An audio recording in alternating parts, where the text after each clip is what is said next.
Greetings, brothers. Thanks for joining me for the weekly tactics video. I'm once again joined by Tony and Mark as we discuss dedicated transports and flyers. We're going to break them all down. We're going to add them to a tier list. This is a series, so you can see the other videos in the tier list series above. I'll link them up here. Now, if you do enjoy the video or you want to see more Blood Angels content, I really appreciate likes. Remember, likes are free, so please hit that like button. And, if you want to see more content, then please consider subscribing. And also, when you do subscribe, make sure you hit the bell and change notifications to all. That way, you won't miss any videos when we upload them. Thanks for being here. Enjoy the video, and I will catch you in the next one. Peace.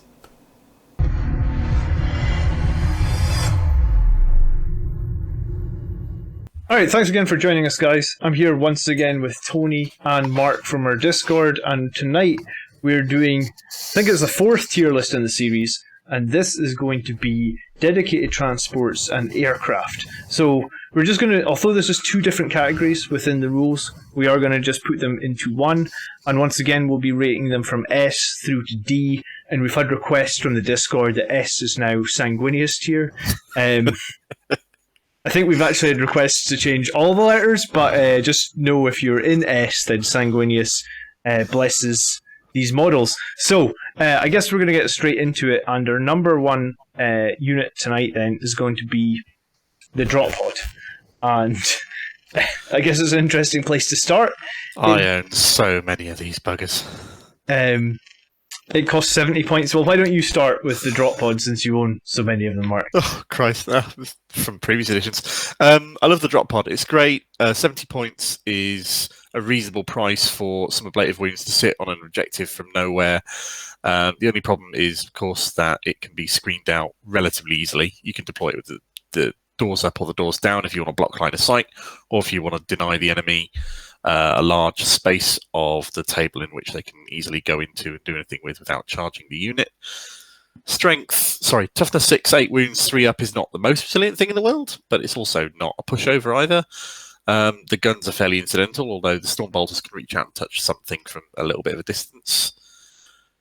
I guess the only real problem these days is what you're going to be transporting in it, because it's got to be a firstborn model with no jump pack. And there's not a lot of things you want to be putting in that, really, because they're going to be coming out of it and wanting to shoot, which we don't do as well as some of the units, or they're going to be wanting to charge, at which point they're going to be charging an 8-inch range, which is not the most reliable thing in the world unless you put a chaplain in there as well, spend 2 CP or even 1 CP on the stratagem for the +2 to charge, at which point you're putting a lot of resources into something.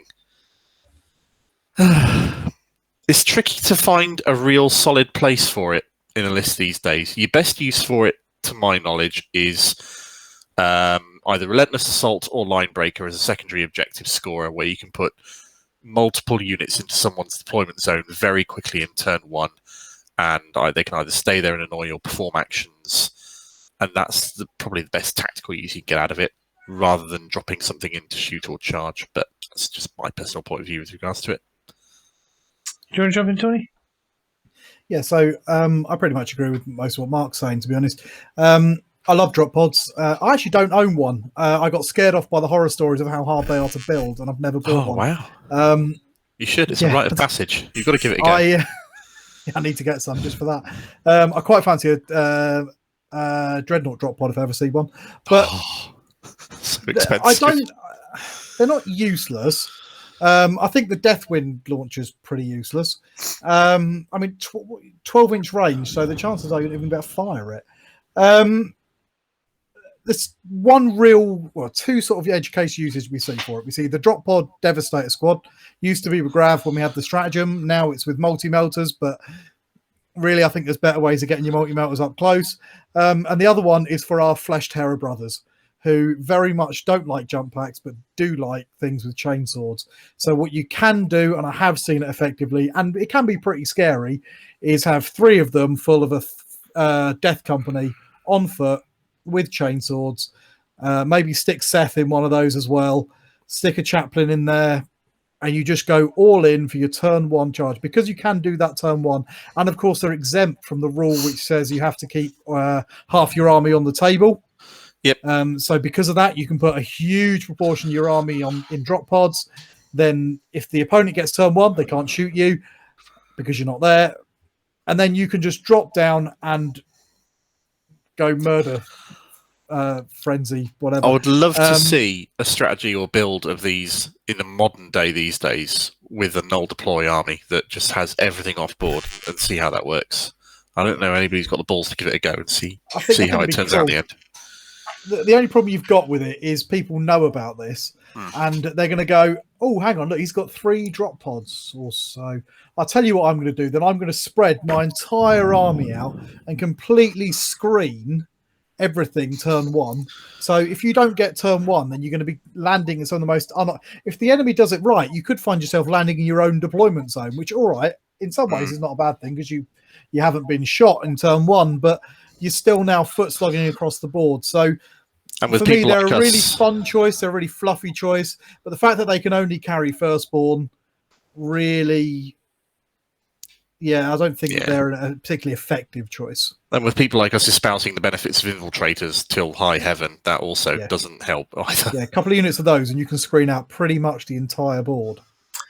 Yeah, I think echoing what you said. I did a video a little while ago on drop pods, and I compared a lot of like flamers inside the drop pod. I thought like stern guards with combi flamers and combi meltas would be very good because stern guards, I think you can take 2 heavy flamers in the unit as well. And when I did all the maths, it was actually the Death Company on foot will actually do more damage, even if you were really smart and take like a ton of flamers.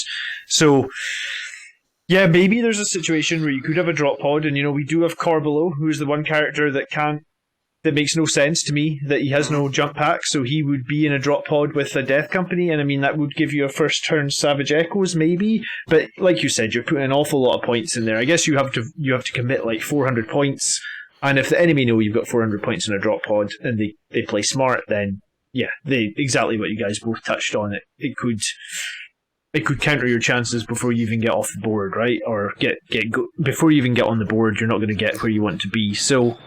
And even a Devastator unit full of heavy flamers and combi flamers and whatnot is a possibility. But with Orcs supposedly going up to toughness 5, the power of that is blunted as well if you're going to be using it against Horde armies.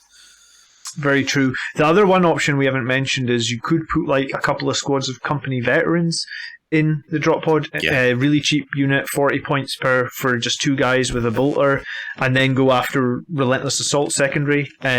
So there is a play there as well, but for me, I reckon a drop pod somewhere between B and C. So if you put 3 units of 2 company vets in, that's 4 units right away in your opponent's DZ for Relentless Assault or Line Breaker, and they're going to have to shift that one way or another, otherwise you're going to be scoring a lot of points very quickly over a lot of turns. So yeah, that's definitely a tactical use. Yeah, at that point I'd almost be tempted to pay the extra 4 points per model for Storm Shields just to make them, they're just going to hang around and be a nightmare. Yeah, I definitely would if I was doing that. But I suppose the argument then is, do you want to pay 70 points for a drop pod to bring them down in and do that turn 1? Or would you rather pay 1 CP and put all 3 units into strategic reserves and do it turn 2? And they can still screen you out if they know you're going to try and do that, because what else are you going to do with a drop pod full of company veterans? Yeah. And they know you've taken Relentless Assault. They're going to spread out, so you're not even going to be coming down in their deployment zone. Yeah. Some armies will, some armies won't. It'll be situational. Yeah. So, where do you rate this, Mark? It's definitely not Dross. It's sadly not Sanguinius these days. I'd love to find a reason to put it in the B tier, but I just... No, I'll argue that. The Relentless Assault and Line Breaker strategy means it has a definite tactical and strategic use, so I'll put it in B. Okay, and what about you, Tony? I'm a bit torn on this. I really like them, and I think they have got some tactical niches, but I think they're too expensive for that tactical niche when you can just use a CP to come in that way. Or you can be using your jump pack units to do that anyway. So for me, it's probably a C tier unless you're a Flesh Terror, and then it's a B tier. Actually, no, Flesh Terror probably S tier, isn't it, for them? Spending a CP to do strategic reserves, you can't come in someone's deployment zone until turn 3, though. You're restricted from doing that turn 2. True. So yeah, unless you're a Flesh Terror and you put Seth in it. Okay, so I think that we're looking at probably B then, here, in that... Yeah, I mean, I think if you actively go after Relentless Assault, and let's say half the battles that you fight against, there's space in the deployment zone, and sometimes, if you play like quite often I play Khorne, and Khorne are never going to sit around in their deployment zone and screen you, right? So, sometimes the enemy might just be willing to give those points up. So yeah, but I think I agree with Flesh Tearers. They're probably an A or an S. Like, it really synergizes with Seth, and the one sad thing though, I guess, with the Flesh Tearers, they still need to make a 9-inch charge, right? Because they don't get +1 to their. They can use a chaplain and potentially get +2 off the back of that if they use Wise Orator, though, of course. Yeah, it just starts adding up even more points into that. It does. It's a real one trick, real skew list to do that. It's fun to play. But I'm not sure how. Yeah. Yeah. Okay, so I think that's fair. I think we've gone with B, and our next unit today, apparently that's not going to work, is the Impulsor. And at the start of 9th edition, we saw a lot of Impulsors. I'd say we see a lot less now, but I mean, they did nerf its invulnerable save from a 4+ to a 5+, so that was something. And it did go up in points, I believe, when the Space Marine Codex came out as well. So why don't you jump in first on this one, Tony, and tell us what your thoughts are on the Impulsor. I'd say it's another unnecessarily complicated Primaris tank.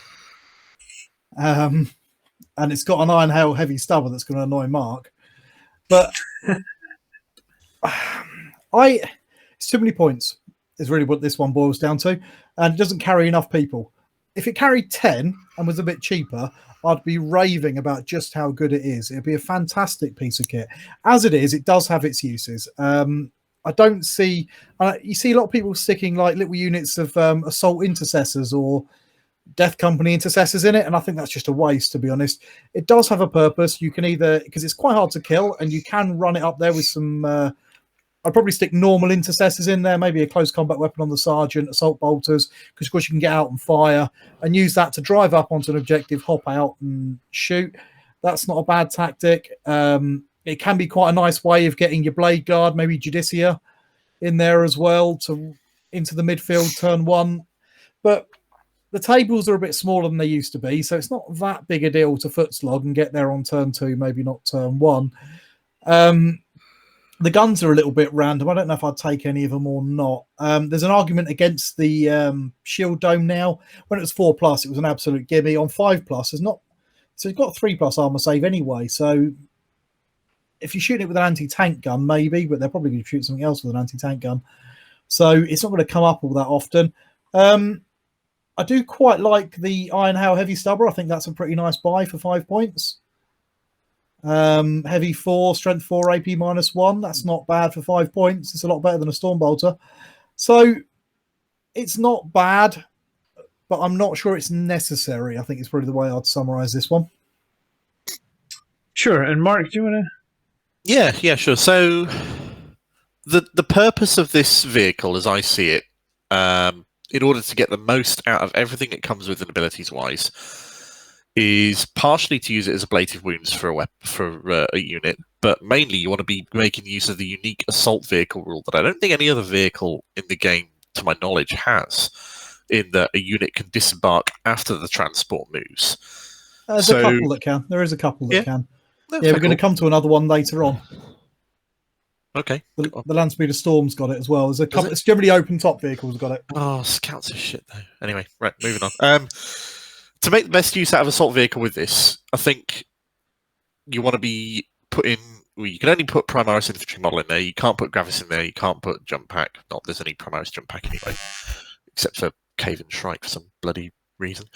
So Hellblasters are your obvious choice as shooty Primaris on foot units. So if you loaded it up with a squad of 5 Hellblasters and then it moved 14 inches, they deployed 3 inches forward and shot something. There's some real tasty use in that. That could do some work. Your problem ultimately is, as you say, 110 points for that. That's too high a price to pay for that gimmick. I don't think the benefit you get out of it is worth it. Yeah, I mean, I'm just trying to do the math in my head real quick. When you compare, the 15 shots you get from those assault Hellblasters, I assume you're taking the assault version.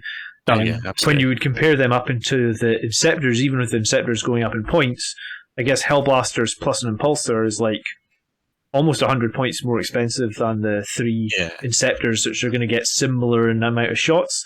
But then you got a 7-point, 11 wound model sitting around doing nothing afterwards that can move at relatively high speed and sit on an objective and claim it somewhere else. So I suppose you get some use out of it that way. Yeah, I mean, at that point, there's maybe the argument. I agree with Tony. Maybe the heavy stubber for 5 points, maybe even a missile array or something. But yeah, I mean, I think the main problem is points that missile array in it. It's good, but yeah, you're right. It's a lot of points. Yeah, it's a similar 20 points for one shot. 5 points cheaper than a cyclone. On a degrading profile turns me right off. That's another thing. Yeah. It's just like one wound too high. Yeah, and so it's a weird one. Like, I think you hit the nail on the head straight away when you said 6 models is a strange number, considering I think it is the same size chassis hull as the Impulsor. And yeah, I mean, I think it's just limited in that it's just Primaris infantry again, so you're kind of limited with what you can do with it. To get the most out of dedicated transports moving infantry forward, you want to be running lots of them, and it's too expensive to be running many of these, which is really the problem. Yeah, absolutely. I think the other armies that do this really well do it with Rhinos, because I actually don't know what is a Rhino at the moment. 80 points? Has it gone up again? I thought Razorback's about 80. No, Razorback's quite expensive. Yeah. Yeah, 120 points for Razorback, but we'll get to that later. Okay, so a Rhino is still 80. So yeah, I think if you wanted to do this tactic, it just doesn't really work. Yeah, not when you can fit 10 anyway. Yeah, Rhino. It needs to be cheaper or hold more men. Yeah, and I know that it was pretty difficult. Like, when it had the 4+ invulnerable save, it was very difficult to shift, and like people were running 2 or 3 of them and doing, just as you said, holding objectives and stuff. But it's amazing how much difference it's become with just -1 on its invulnerable save. You know, because I often played against armies that would run 3 of them, and then all of a sudden it was just like they run none of them. It's about as resilient as a raider, isn't it? Yeah, really. I guess when you say it like that, it is. So yeah. with firepower comparable to a raider, it's got a dark lance that puts it at 130 points, 145 with the shield dome, and the raider's what, 95? Yeah, nah, mate. Yeah, carry 10. The raider, yeah. Topped. It's about 50 points too expensive. Yeah, and it's open top, like you said. Okay, so I think right now it's going to be crap. Is it complete dumpster, I guess? What do you think, Mark? No, I don't think it's a complete dumpster. I think the fact that it's speedy, tough, and can transport things forward and keep them safe keeps it from being a complete trash fire. But only just. So is that a C from you as well? Yeah, that'd be a low C. What about you, Tony? I mean, it has got a couple of uses. Like we said, it can be used to run a unit forward and stick them on an objective. It can hold an objective on its own. It's got uses. It's just overcosted, really. So for me, it's not absolute, dog shit awful, but it's certainly pretty cocking awful. So yeah, it's got to be a C. Okay. We all agree on one. Let's hope we all agree on more. It's nice when we all agree and don't have to make the final call. Okay, then we're moving next into Landspeeder Storm, and we spent a lot of time talking about Landspeeders last week. So Landspeeder Storm comes in at, actually this is cheaper than I thought it was going to be. Alright, so 55 points. So a good 15 points cheaper than the Landspeeder with just the multi-melta on it. Why don't we start with you on this one, Mark? So I'd be tempted to take this and run it without any models in. It's really good if you run it with scouts who are troops, but now that scouts are elites and all the things that you've got to compete with in the elite slot that the Blood Angels army wants to take makes taking scouts really not something you want to do these days. 55 points for a Storm, though. I mean, the guns are free on top of that. You can take the Cerberus Launcher and the Heavy Bolter. It comes with both, which is fairly cool. It's open topped, which would be great if you were carrying things in it. The assault vehicle rule that you mentioned there is. But the cool thing is, it can outflank just natively for free. That's not bad. Did I also miss that? Maybe this is a typo in this website. Is this 7 wounds when all other Landspeeders are 6? Yeah, it's got 1 more wound. Okay. It's got 1 less point of toughness, but 1 more wound. No, it's still toughness 6. Other land speeders are 6 as well. Yeah, sounds about right. Oh, sorry, no, it's got the same toughness. It's got 1 less point of armor save. Sorry, Oh, right. because Yeah, I was looking at that earlier. It's only a 4+, whereas the other land speeders are a 3+. So it's like you trade out that 3+ for an extra wound, and it's Okay. 5 points cheaper, but only with a heavy bolter. So you've got slightly more firepower than a heavy bolter normal land speeder, because you've got that little Cerberus launcher on there as well, which isn't going to do a lot, but it might kill something.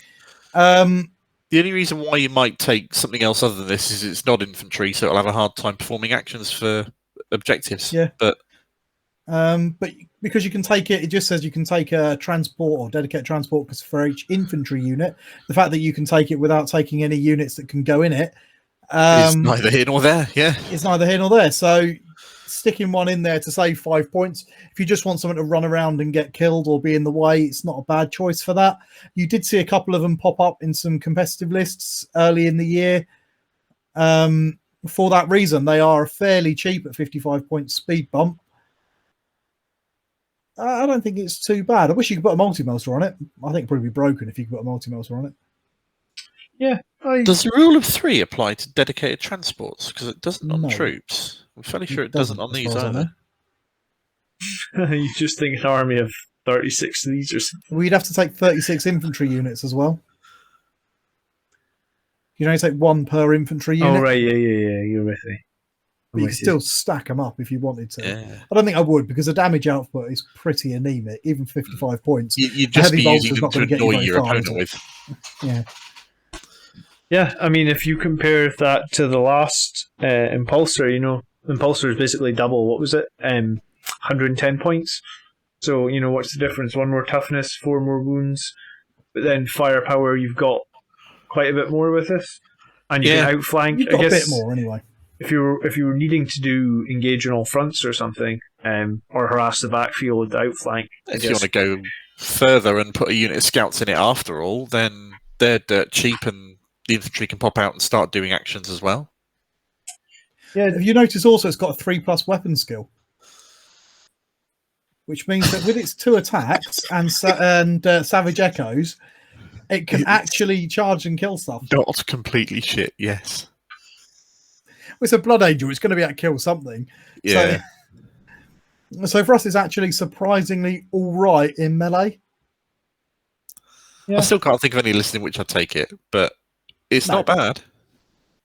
Yeah, no, I can't think of any list I'd take either, unless we go back to the previous idea of relentless assault, and you do, I don't know, you have 2 of these, both with a squad of scouts in it, and you just go for the enemy's deployment zone.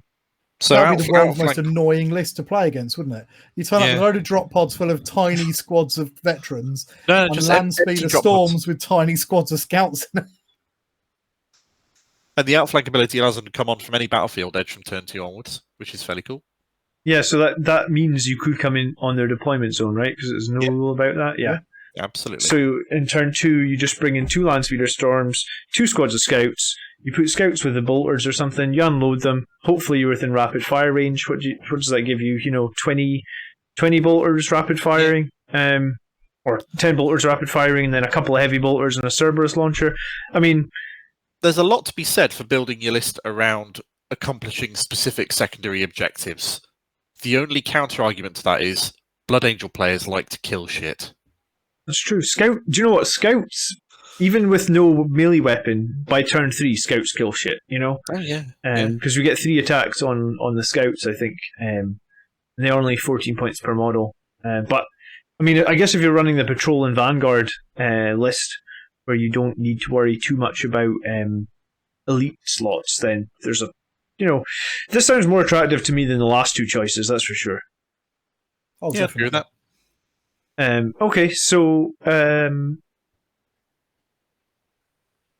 thoughts on where it would go, Tony? I think based on what we just said, it sounds more attractive than the last 2 choices. I don't think it's an A, because as all 3 of us have just said, we can't actually see ourselves using it. We just think you could build something that would use it. So I don't think we can say it's an A. I think at its best, it's a B. Okay, and what about you, Mark? Yep, absolutely agree with that. All right, I'm going to say high B, just above the drop pod, I think. Yeah. Yeah. Cool. All right, next up is the Razorback. And so Razorbacks, I guess, have gone up in cost. We're now 110 points for Razorback, 5 points for the Hunter Killer, 5 points for the Stormbolter, 15 for a twin assault cannon, and 10 for the twin las cannon. The interesting thing here is if you have a Razorback with a twin assault cannon on it, that's 125 points. If you have a naked ball predator with a twin assault cannon on it, you're 130 points. So what gives? Like, why is a ball predator 5 more? Well, you got to pay 5 points for that extra wound. Is that what the difference is? The ball predator has 1 more Ball wound. predator's got 11 wounds. But the Razorback can carry people. And the Razorback can carry people, so that's your trade-off. We used to see a lot of these in 8th, didn't we? People running just as fire support. Yeah, they used to be a lot cheaper. Bringing Razorbacks with twin las cannons or twin assault cannons, just spamming as many as they could because they were fairly cheap. They had pretty good gun on it. I don't mind Hunter Killer missiles. I think they've got a place. I think the fact they've gone up to strength 10 is quite nice. Damage is a bit swingy though, but for 5 points, that's not bad. And Devastator Doctrine, turn 1, just fire them all off. They're too expensive again, aren't they? And they only hold 6 models. What are you going to put in it anyway? Because it's not an assault vehicle, so you can't get out and shoot. Do you remember that there used to be a special formation that we could have 3 Razorbacks? Is that 7th? Thank God that's gone. Oh my God, that was great. That was brilliant. You got 3 Razorbacks as long as you put everybody in one. It's the worst thing that happened to the game. It was awful. How do you feel about Razorbacks right now, Mark? Again, I own far too many of these. Razorback Rush used to be incredibly popular and is now died a death because this is just too expensive. As fire support, it's great. As mobile ablative wounds, they're great. 110 points with a heavy bolter. Sorry, a twin heavy bolter. I mean, there are worse things you could spend your points on, but there are better things as well. Just think that last Ryan Speeder Storm had the same gun on it, but was half the price. All right, I had half the gun on it, but yeah. Well, it had a rocket launcher an as extra well. 55 points worth an extra couple of shots on your heavy bolter. Worth a bit of extra resilience as well. Not sure it is. Why is the twin assault cannon so many points as well? Don't know. No idea. Yeah, probably actually, the 12 shots, I'd imagine. I was going to say, but twin las cannon is only 10 and the twin assault cannon is 15. That seems wrong. But yeah, I mean, it's probably that'll be what it is in the. I mean, these points are right, but typically las cannons compared to assault cannons, I feel like las cannons are typically more expensive on vehicles and stuff. People just stopped taking D6 damage range weapons once Melter got changed to be D6 plus 2 or whatever it was. So I try not to run any D6. I don't even like D3 weapons very much. They're too swinging. I don't like that. Yeah, I think this. Sorry. There you go. What would you put in it? What would you transport in this? Again, it's going to be veterans to do objectives, I guess. There's nothing else I can see, unless you want to run a 5-man death company with no jump pack. That can't charge or shoot when they get out, and the same with the tactical squad. Well, no. They can shoot when they can get out. That is absolutely fine. What they can't do is it cannot move and then have them get out. So your tactic with this would be to start it back. It would be to run it forward, sit there for a turn, weather some firepower, and then either the infantry would get out and do something, or they'd just sit there on an objective, and then there'd be an enemy unit on an objective your opponent would have to deal with. And when they pop the tanks, some OBSEC troops would get out, which would be annoying. That's what some people do. Some people still run tactical squads inside these. But when we talked about tactical squads, tactical squads, once you put the multi-melters and the combi melters and the special, a Thunderhammer or something in them, they get so expensive that it's like, I don't see how you can even field them. So yeah, the transport capacity for me in the Razorback isn't that useful at the moment. The 10 wounds on 3+ isn't that survivable. And I think you're right. I think when the multi-melters got changed and the board size got smaller, It The really need for the mobility went much further down. Yeah. And the need for 48-inch las cannons went much further down as well, right? Like, I'd say in most games now, by turn 2, 24 inches is fine on your weapons. You're going to be... Oh, yeah, totally. I don't remember many games where 24... Like, maybe one or two times you might be at 26 inches, right? But if you move correctly and you position your guys well, usually by turn 2 now, 24 inches is absolutely fine. Yeah, so, 18 even. Yeah. So I think these guys are probably a little bit of a victim of that. And the picture we're looking at is the one with the twin las cannons. My thought is right now, Razorbacks are probably low B, high C. I mean, I think they're worse than Impulsors, to be honest. Okay. And what about you, Mark? I'd say they're on about a par with the Impulsor. I wouldn't say they're worse. They're equally bad in slightly different ways. And it's not their fault for the units. It's the direction the game has gone, other alternatives, what you're going to put in them, what you're going to transport with them, how that synergizes with what we as Blood Angel players are likely to want to do. It just doesn't add up well for it, unfortunately. And where did the twin plasma gun las cannon variant go? Where did that disappear? I've only just noticed you can't pick it anymore. It went away because it's not a part of the base kit that you buy. You can't build it. No, I know you can't build it anymore, but I'm sure I've still got some of those kicking around here somewhere. Oh yeah, totally. So it's in C then. Yeah. Stronger than the Impulsor or less than the Impulsor? You're cool. I think stronger just because it's 5 points cheaper than a Ball Predator. So if you really wanted to take something with a twin assault cannon on it cheaply, then I would probably take the Razorback. I'm actually tempted to knock the sponsons off a Ball Predator and just say it's a Razorback. Well, I mean, it is for all intents and purposes, right? If you want any firstborn tank, you buy a Razorback and then you just sort of customize it and you put the hatch on the top for a Whirlwind, or you put the hatch on for a Rhino, or whatever you want to run it as. Yeah, like small little tank. I don't think. You can't get those forge-weld doors anymore. That bugged the crap out of me. I love a set of those now, but they just don't sell them. Yeah, I don't know why they stopped selling Forge World doors. They used to sell more Forge World Blood Angels bits as well. Yeah, I don't think one extra wound makes a big difference on like a Strength 7 tank that has just a 3-up save and no vulnerable save. You know, like if you're getting popped, you're probably getting popped by like a D6 weapon or something. So 10 wounds against 11 wounds, I'd probably rather just save the 5 points. So Razorback comes in at high C then, and then we move into the Rhino. And yeah, I mean, we all know what a Rhino does. It transports 10 firstborn Marines, and it's in at 80 points. Why don't you start with this one, Mark? The Rhino, in and of itself, is a great tank. It is perfect for what it is. It is a transport. It has no extraneous shit on it. It has no special rules with stuff that you don't need. It doesn't come stock with any real guns that you've got no use for. It is perfectly efficient and wonderful for what it is and what it does. There's nothing that we want to put in it though. Really? Yeah, I'd say that's fair. Whatever we want to run with jump packs or is Primaris these days. That's it. There's nothing more to say about it, sadly. Sure. Tony, how do you feel about the Rhino? Pretty much what Mark says, to be honest. It's a great little tank. Unfortunately, though, times have moved on, haven't they?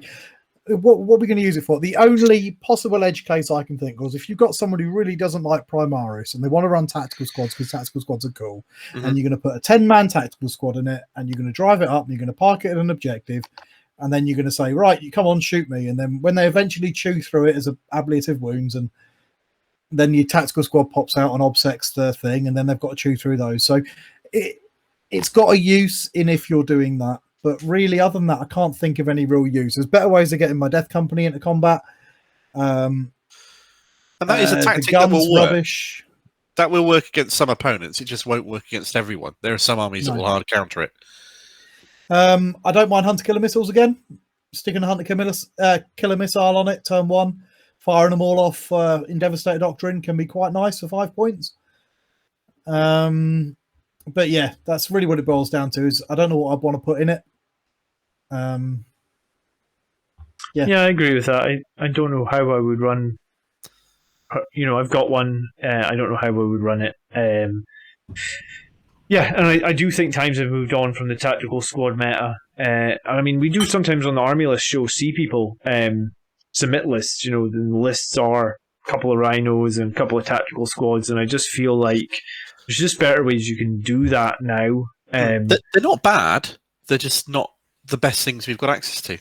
Yeah, I think that's where it really boils down to. So I think if we think they're not bad, and I think if I remember correctly, when we did tactical squads in the troop tier list, I think we put tactical squads in at C, and we might have been a little bit overly harsh on that, but I think the thing that it came down to was that tactical squads are so expensive when you start. They have more options than the Primaris, but once you start adding the options, they get really expensive. So the chances are you're not going to be running a optimally costed tactical squad. So because of that, I guess, where can the Rhino really go except C?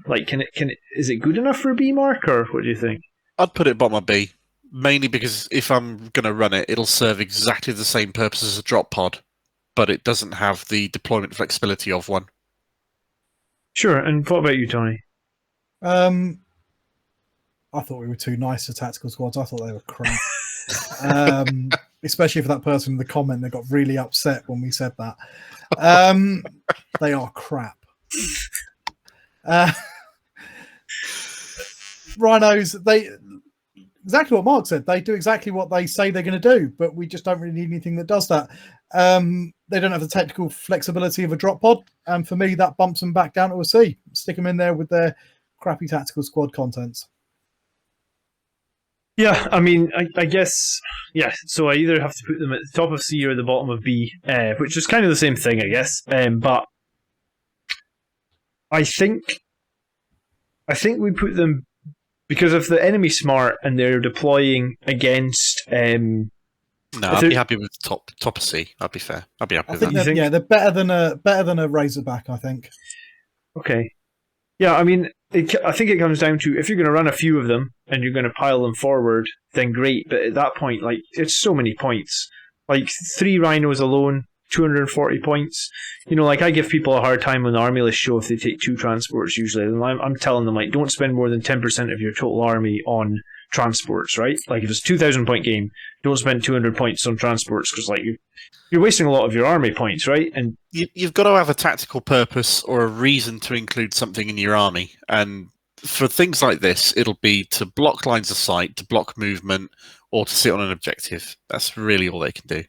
Yeah, and I don't think they really block line of sight all that effectively, because if your other Primaris units are a bit taller, and I've had Andrew shoot my infiltrators because they got those stupid little backpack spiky bits, you can shoot them through a whirlwind, so you can shoot them through a rhino even easier, So, yeah, okay, well, I was almost swinging to low B there, but we'll go with high C.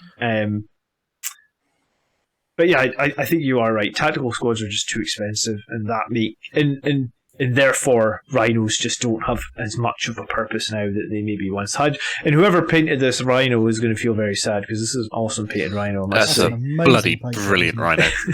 That is so nice. Yeah, so now paint half as good as that. Now it sits on a shelf and looks really nice, I guess. So next up then, and this is where we're actually going to move from dedicated transports into flyers. And the first flyer we've got today is the Stormhawk. And why don't you start with the Stormhawk, Tony? I quite like it, actually. The problem is that 9th is not the addition of flyers. They can't hold objectives. At least they don't die when they fly off the board anymore. And that's what really kills it for me. It's 185 points at the moment. I'm just checking the book, see if it hasn't double changed. No, it's still 185 points. Comes with a couple of assault cannons. They're included. It's got its Skyhammer missile array. That's included. It's got a little bit of firepower. 2 assault cannons, heavy 12, that's something we sniffed at. The Skyhammer launcher, that's basically an auto cannon with damage D3 and an extra shot. Hits aircraft a little bit better. I think the Typhoon missile launcher, the is too expensive. The Talon is too expensive and too short ranged. And I'm not sure about the heavy bolter. So running them bare bones, I don't think is actually a bad choice because they're quite tough actually. Toughness 7 for a flyer is a lot. Really fast movement as well. It's just a pity they can't cap or do anything like that. So I don't think they're rubbish. I just don't think this is the addition of flyers. Yeah, and the one other thing I guess is it has each time an attack is made by an aircraft model is allocated to the bearer, you get to add +1 to your save. But like you said, probably not going to be attacked by their aircraft because they're very uncommon. What do you want to jump in and say here, Mark? So, aircraft suffer mightily right now because at the beginning of 9th edition, people were spamming them to high heaven because they could claim objectives and they could deny things and they had all this tactical use and they were great. And so that all got nerfed into the ground. Deservedly so to a degree, but possibly a little bit too far because they now have no tactical or strategic use, objective use whatsoever. They don't count towards line breaker, relentless assault. They can't do actions. They can't claim objectives. They can't contest objectives. So the only thing you can use them for now is to kill stuff. That's the only use they've got. And yeah, it comes with a lot of guns. 185 points for what's effectively 4 or 5 guns isn't bad. But for this one, you're paying a lot of points for the extra bonuses that you get for shooting against other aircraft. And for that, I've got to downrate it straight away because the points that you put into those bonuses are never going to get used these days, which is a real shame. So I just wanted to double check one rule, and I think Andrew's called me out in this rule as well, and it could be related to this. Relentless Assault for Blood Angels. Score 4 victory points at the end of the turn if there are more Blood Angels units in your army in the enemy deployment zone than there are enemy units in your deployment zone. So it is 1 secondary. I think Linebreaker specifically says not aircraft, but Relentless Assault doesn't. I don't know if... I mean, the Blood Angels Codex has been out for a while, so I guess it's not a typo. So this is 1 secondary these guys could score, right? Fair enough. But apart from that, I think you are right. I think Linebreaker... I don't even think it's called Linebreaker now, is it? They changed the name of it. You can still get a lot of points off Linebreaker every game. You need to get it 4 turns to max out. So Linebreaker still, or whatever it's called now, or Relentless Assault, still very tasty secondaries to take. Yeah, do either of you guys have Chapter Approved in front of you? The little book with Linebreaker. 1 second. What's it? What's that actually? I think mine... I've got the points book, but... No, that's the one. You've got the points book as well. Yeah, just double check for me what Linebreaker's called now and if it mentions aircraft. Because I think this might be an edge case where the Blood Angels one is good. Without maybe even... it's probably... we were joking on stream the other day, whoever wrote the new Sisters Codex need to write the Blood Angels Codex. So maybe this was the one rule that person wrote, made it really strong for us. Your other downside, though, is if it can be used for Linebreak or whatever it's called now, this doesn't appear to be an aircraft that can hover, so it must do the minimum move every turn and has no option to move slower than, which is going to be a problem for continually staying in one place and scoring stuff. That's it was true. A battlefield supremacy, wasn't it? Yes. So what we got? We've got engage on all fronts. I don't think that's really changed. Behind enemy lines, that'll be the one. Excluding aircraft. Okay, so the Blood Angels one, if we have a flyer that can hover, then maybe the Blood Angels Relentless Assault is interesting, but for the most part... Yeah, that's not this one. The other two can. Okay, I think 185 points for the guns, two an assault cannon, the missile launcher, and it does say Talon here, but you could replace it for free with an Icarus Storm Cannon, which is basically... You have to pay for the Talon as well, so... Yeah. So the Icarus Storm Cannon is similar to the Stalker in that it's like a double shot against aircraft. And if you did that, the firepower is all similar. It's all like strength 6 or 7, multiple shots, all within a nice, decent range bracket. So the Decent firepower, amount of firepower. It's just without any other aircraft to shoot at. Yeah. If there was other aircraft on the table, then maybe this would be good. But as you say, it has to move a minimum of 20 every turn, so you could have some problems with that. I mean, I guess I don't hate it. I don't think I'm picking it either myself, though. It's too many points as well. Yeah, 185 points. I'm trying to think what that compares to. It's a Redemptor Dreadnought. It's a Redemptor with all the bells and whistles, isn't it? With the onslaught cannon and the rocket pods and etc. etc. So why don't we start with you, Mark? Where do you think it lands then? I'd put it low B. I think it's got definite uses now that we've clarified that it does count towards Relentless Assault, or could do. And it can fly forward turn one, just getting your enemy's DZ and shoot a whole bunch of stuff very quickly. But beyond that, there's not a lot more to it, really. Plus the whole lack of aircraft for it to make use of its special abilities at, sadly, don't give it much to play for. All right, and what about you, Tony? It's a C for me. If there was some aircraft to shoot at, then I think it would skyrocket in value. But at the moment, it's a fairly tough flyer that you can score Relentless Assault with, but costs 185 points for some anti-infantry fire that we've got quite a lot of anyway. So I just think it's too many points to be a real choice at the moment. It's just going to be a really annoying thing for your opponent. So it's actually exactly the same defensive profile as a Razorback. Yeah, it's just going to have -1 to hit, right? Because it's flying. -1 to hit. Which is not bad. No, not bad. Yeah, I think last one I was going to agree with you, Mark. This one I think I'm going to agree with Tony. I think this is high C.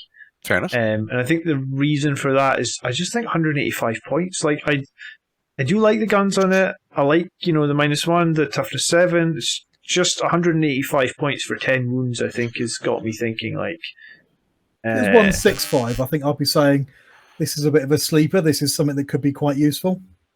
Yeah, I think that's probably all it needs, like 20 points down, and it might be interesting. But yeah, where it is right now, I think there's no way I would be picking that over a Redemptor Dreadnought.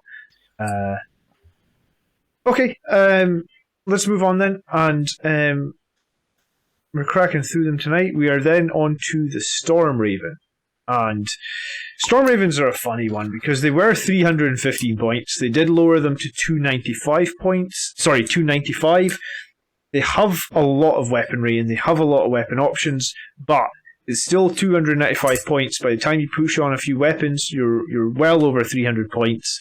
Tony, why don't you start this time on the Stormraven? When they came out, I hated them. I thought they were the ugliest thing I've ever seen, and I still don't quite know how it can possibly fly. Over the years, it's sort of grown on me. I remember because this is a proper Blood Angels unit.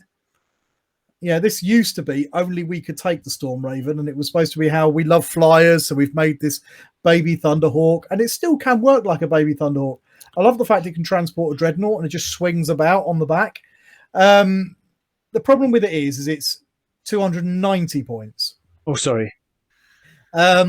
Which is still too many points, isn't it? It's a flying Land Raider, except slightly less tough. But it's got a lot of guns on it. Twin Assault Cannon, Typhoon Missile Launcher, Storm Strike Missiles. And you can swap some bits out to put some other guns on there. So you can swap out its Assault Cannon for Plasma Cannons. Don't know why you would. Or Las Cannons. Sure, why not? Stick a multi-melter on there if you like, but you got to pay extra for that. 20 points as well. It's a twin multi-melter. That's 4 shots. Oh, yeah. All right. That's my sarcastic face. They're not. They've got a decent amount of firepower, haven't they? They're not for a flyer. They're pretty tough. They can also transport a reasonably large amount. 12 infantry. They can carry jump packs. They can carry dreadnoughts. But the problem is, if you do stick a dreadnought on it, what happens is it gets shot down on turn 1, and then your dreadnought has to slowly walk across the table, doing nothing. Or you could have just deployed your dreadnought towards the front of the deployment zone and walked it forward, or advanced it turn 1 and not had that problem. So this really suffers from, I want to say, 3 problems for me. The first one, it can't transport Primaris because it'll hit their heads.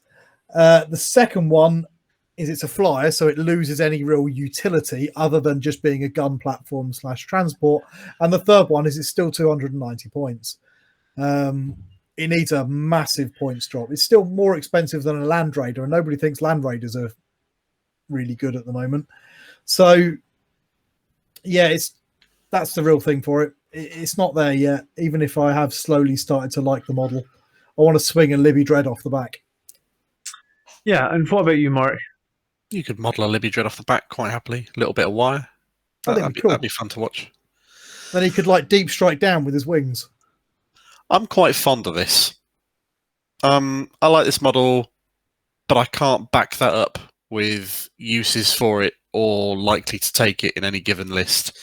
It is expensive. There's no getting around that at all.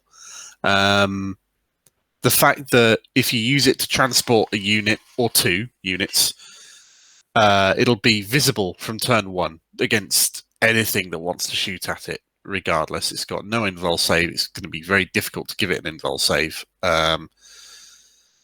So your opponent, if they want to knock it down and they've got the firepower to do so, will be able to with little real difficulty. You could put it into reserve quite happily and then fly it on from an edge or whatever you wanted to do, which gives it a bit more survivability and able to outstrike with some of its weapons when it flies on. And you're right, it's got a lot of firepower, which can be very tasty and useful. But is it enough firepower to justify its points cost on its own? Not really, because you're paying for the transport capacity as well. And so in order to make the most of the points that you're spending on this unit, you need to be making use of the transport capacity and the guns at the same time. And I love the idea of putting jump units in this and flying it forward and having them pop out and charge and do things, but I just can't see it working.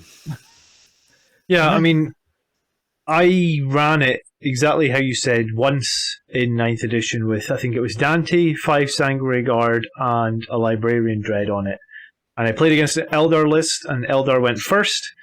And when I actually got to go, my Stormraven had 1 wound left, and I had to pay 2 CP for Machine Spirit to operate it at full profile, and basically I got to shoot the guns once because he's going to take the last wound off of it in his turn too. Yeah. And it was so close to just exploding straight off the bat, and obviously then rolling and seeing if we get 1s and stuff like that for dead units. It's a big D6 mortal wounds as well when it dies. Yeah. You guys inside, though, are protected from that, obviously, right? They just roll to see if they die or not. But still, I don't know. I think that's the problem. I think you nailed it, Mark, in that, like, yes, it is a lot of guns, but it just doesn't survive. So you're banking on, you getting to go first and getting sort of like an alpha strike shooting phase, I guess. But, like, you know, if you want to put it the Hurricane Bolters and then I would argue you want the multi-meltas on it, right? Because it's going to be able to get in half range if it wants to straight away with those 4 multi-meltas. So now you're at 310 points. You probably want the Hurricane Bolters because if you're getting within half range of the multi-meltas, then your Hurricane Bolters will be in their rapid fire range. So you'll get like 24 Hurricane Bolters. So that's another 30 points. So now we're at like 340 points. And like we've just said, I played against an Eldar player who didn't even have a particularly shooting, like his list wasn't particularly strong, and he put it down to 1 wound in turn 1. And I had it deployed right at the back of my deployment zone because it can fly forward 45 inches, right? Mm-hmm. So it's like if it had been anywhere else except the very, very back, it was dead in turn 1. So, you know, like you said, you need to take advantage of all the things it does, the transports, the guns and that, but I just don't think you can do it because it doesn't survive. Maybe you can reserve it, but if you reserve it with any other units inside it, you're pretty much already over 20 power level, so you're talking like 3, maybe even 4 CP for the reserves. So yeah, I mean, I don't know. I seem to recall there's a rule that lets you reserve aircraft for free or something like that. I don't know where I got that from. Possibly because I haven't used aircraft in quite some time. Even if there is, you're paying a lot of points then for a lot of guns that aren't going to be on the table during Devastator Doctrine. Yeah, true. They'll come on in turn 2 and fire. I did not know. If there is a rule about reserving aircraft, then I don't know where I got it from. I might have pulled it out of thin air. It's been a while since I contemplated running an aircraft seriously, which is a real shame. yeah, I ran it once because I wanted to do it with Dante and the Librarian Dreadnought, and I thought that would be fun, and it was really fun to unload It's them. a cool image. But it was not. I just felt like it wasn't competitive, and this was when it was like 20 points more as well, right? Because they just took it down from I think 315 down to 290. I said 295 earlier in this video, but they took it down to 290. Oh, here we go. Aircraft and strategic reserves. So the special bit of it is that instead of flying on from an edge from strategic reserves, they can just like land wherever they want in the middle of the battlefield, which is cool. But you do still need to pay for them to go into strategic reserves with CP. So. Okay. So yeah, you could pay the CP, and you do. I mean, the one thing you're going to get is you would get guaranteed 4 multi-melta shots in half range, I guess, right? Yeah, and a lot of Hurricane Bolter shots and a lot of Assault Cannon shots. And you'd be able to put your Storm Strike missile launchers into the same thing that the multi-melters shot at, which is not bad. Yeah. But doing all of that for 300 odd points, plus the units that are inside it, plus the 2 CP it takes to put it into strategic reserves in the first place, plus everything that's inside it. I mean, I was thinking it was okay. When you say it all like that, it feels like it's the bottom of the sea, like it's the worst choice. It does just stack up against it. It's a real shame. Where do you want to put it then, Mark?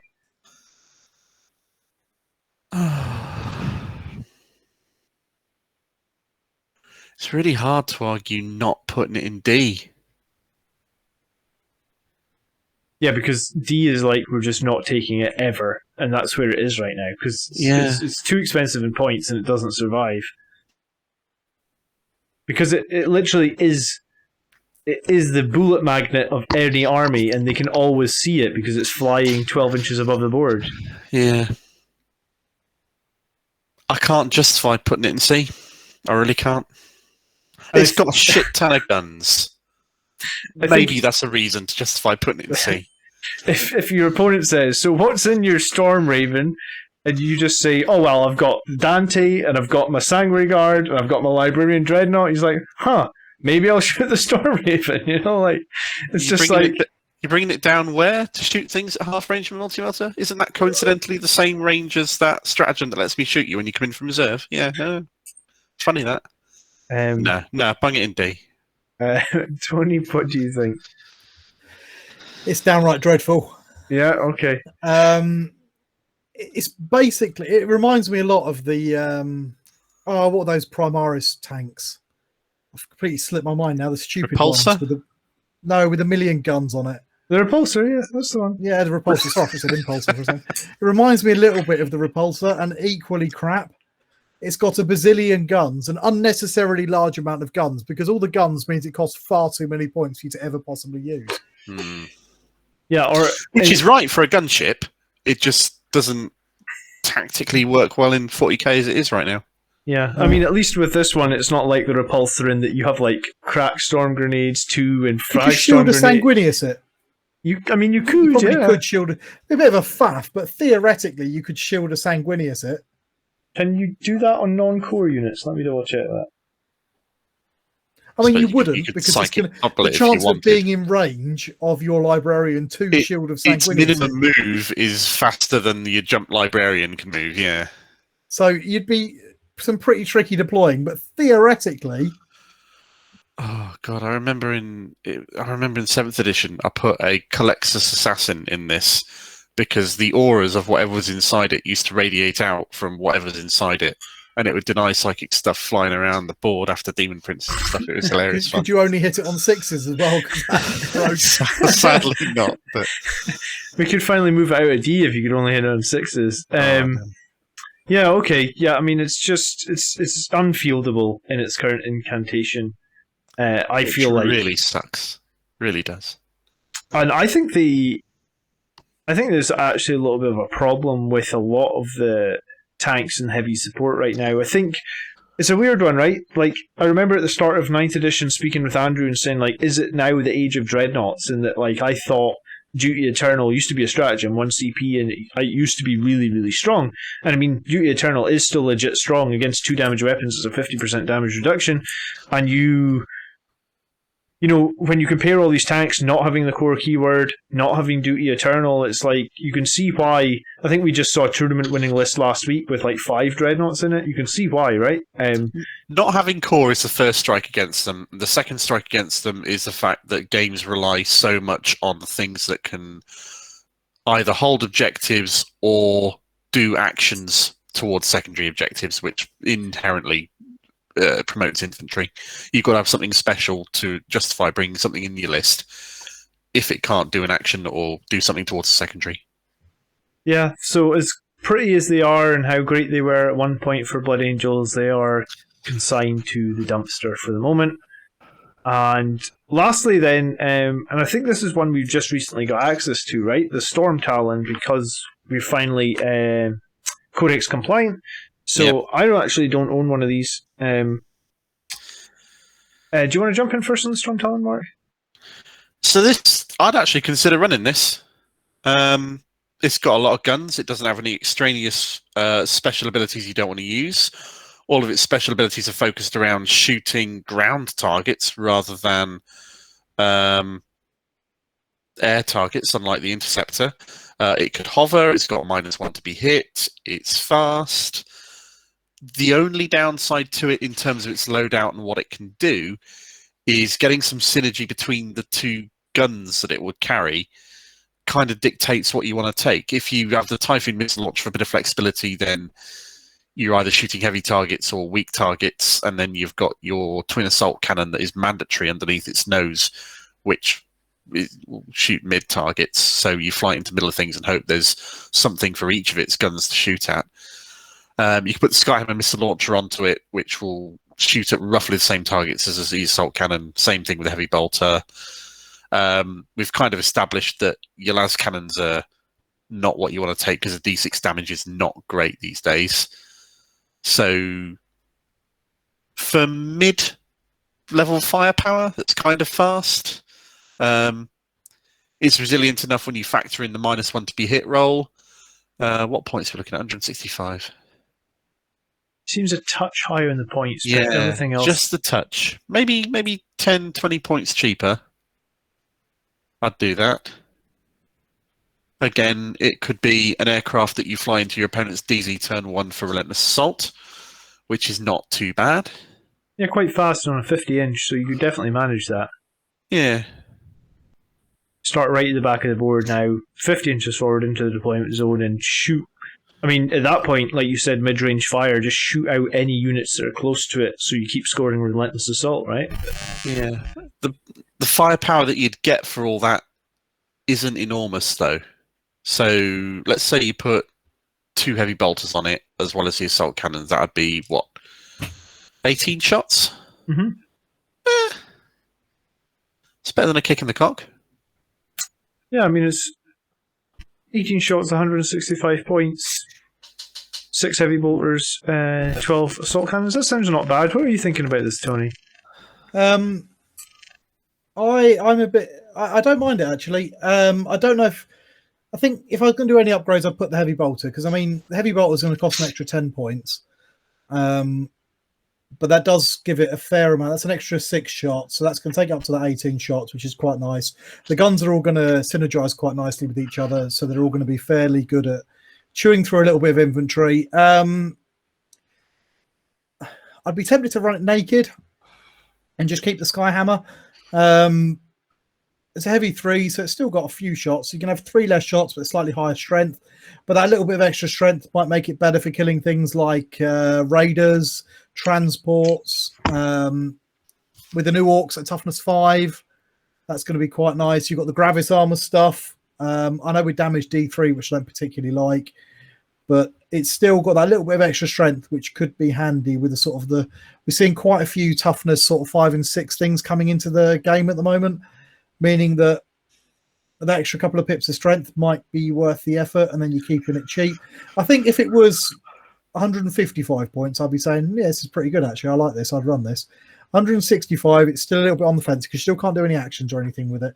So I think it's a bit overcosted, but it's not bad. Let's say you took 2 of these and built them as you described, with the idea of flying them into your opponent's DZ and shooting stuff and distracting your opponent, scoring some relentless assault, making your opponent have to deal with them for, what would that be? That'd be like 330? 320, 330 points. No, 330, yeah, sorry. Would that be worth it? I kind of think it would be, you know that? It might be. You just would want to not be hovering. I think that'd be if the you're same not hovering, points as 5 plasma scepters. I think I'd rather have these 2 than 5 plasma scepters, to be honest. Because 5 plasma scepters would kill itself in turn 1. All right, let's not go back there again. The opponents have got to shoot at them. Yeah, I mean, I think if you actually compare the damage output, there's probably going to actually be pretty similar, right? Because Plasma and Scepters are going to get the 18 shots, but they need synergy with a captain or something, whereas these guys just don't. Yeah, I mean, and for comparable points, that'd be if you stuck with the Skyhammer, that'd be 30 shots across the 2 gunships. Yeah, I think it's the best of the 3 flyers, I'd say. Oh, definitely the best of the 3 flyers. And it's quite a cool model. I like this one. It actually looks like something that could theoretically hover about a bit. It's certainly not supersonic. If that went supersonic, those little stubby wings would rip themselves right off. It looks a bit like a drone, though. Yeah. I mean, it's not a bad model. I'll give it that. Yeah. It's perfectly in keeping with the Space Marine aesthetic. It is as in a bit of a flying brick, but well, the laws of physics don't apply to big ass engines and big ass guns. Yeah, physics has been eroded in the 41st millennium. The Emperor says so. Okay, so we are looking at where we put this then, and why don't you tell us your thoughts first, Mark? I think we've definitely ruled it out from being useless. It's not an A tier. I don't think it's as useless as the C tier stuff, so I'd put it in B, given what we just discussed about the possibilities of running a couple of them and the amount of firepower they'd put out at being -1 to be hit. I could see that being useful. Can I see it being more useful than running drop pods or a land speeder storm? I'm not sure. I think I could. I mean, one thing that I think about Relentless Assault, because it is a very easy one to score, 4 VP a turn. And I think that this one's, with a 50-inch move, right, you can start really far away from the enemy deployment zone, throw both of them in, shoot out anything close. Remember as well, because you're flying, you're not going to be able to get charged by anything that cannot fly.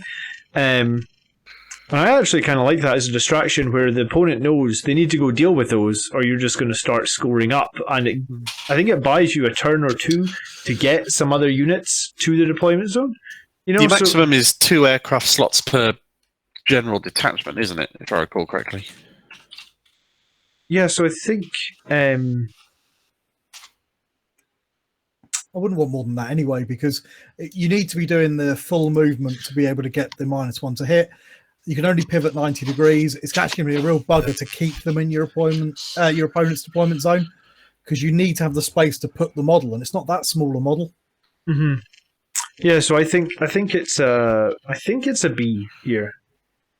And I guess if shit was really bad, you could just fly off the board, right, in turn 2. Yeah. Come back, and then again you're just back to be annoying into deployment zone. And exactly like you said, 4 VP a turn is not to be sniffed at. That's some good shit right there. Yeah, I mean, I generally feel they've made it a little bit harder to score some of the VP from the standard missions in the new chapter approved book, so it's a very easy hey, I'm just going to start scoring VP and you're going to have to either come back and deal with me or throw units into my deployment zone, which if they're having to stack units in your deployment zone, then they're not stacking their units on the objective, so that's good for you as well, you know? High B then? Is it the highest B? Is this the best option out of dedicated transport and fast attack? What do you, out of aircraft, what do you think, Tony? Yeah, I think so, if I'm honest. I really like those little land speeder storms.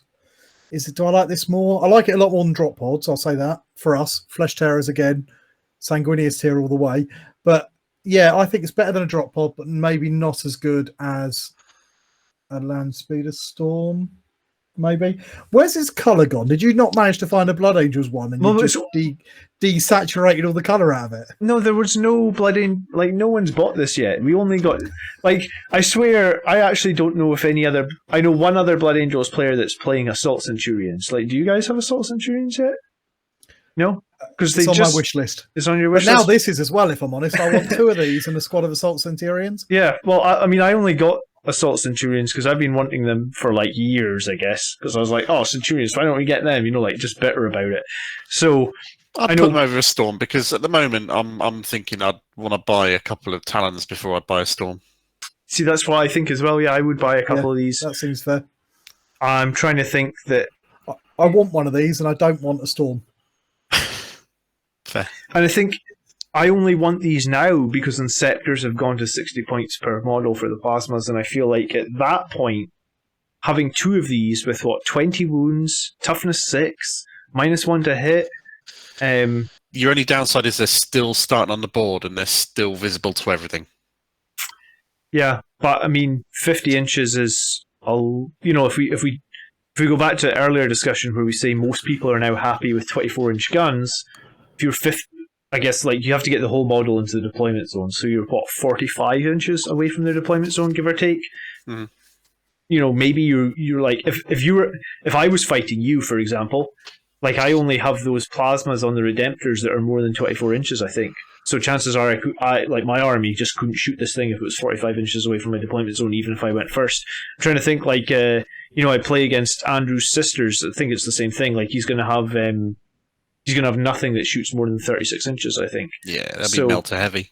Yeah, probably bigger things to shoot at as well, aren't crap.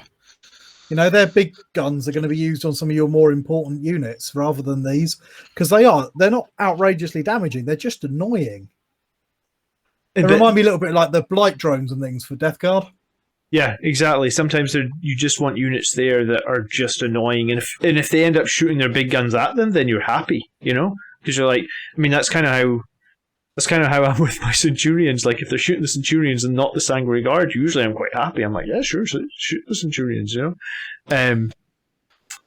so I think that's but yeah, I couldn't find one. A Stormtalon with Blood Angels colours. Maybe after this video, like some of my other videos, these guys will be out of stock on GW's site tomorrow. But I'm not sure they're that strong. They're decent. Not quite that strong. Yeah. I still wouldn't put one in my competitive list unless I was building the list with a hole specifically to put them in. Yeah, or if you were really wanting to build around, I know some strategies like to build around that relentless assault idea. Your downside in doing that is that there are going to be armies that will either swamp their deployment zone with bodies or screen it out or something along those lines, or be able to shoot them down turn 1, so you'll never get a clean sweep if you go to a competitive tournament with them. I wouldn't take them to a tournament. That's why they're B tier, though. When we're looking at tournament lists, we're looking at S and A. These are a solid B. Again, for a friendly games in your local shop, these are a cool choice to bring. I think they just don't take them to LVO or the GP or whatever. There's your quote of the show right there. Okay. Is there anything else you guys want to say about flyers and dedicated transports then before we wrap this one up? I wish they were better.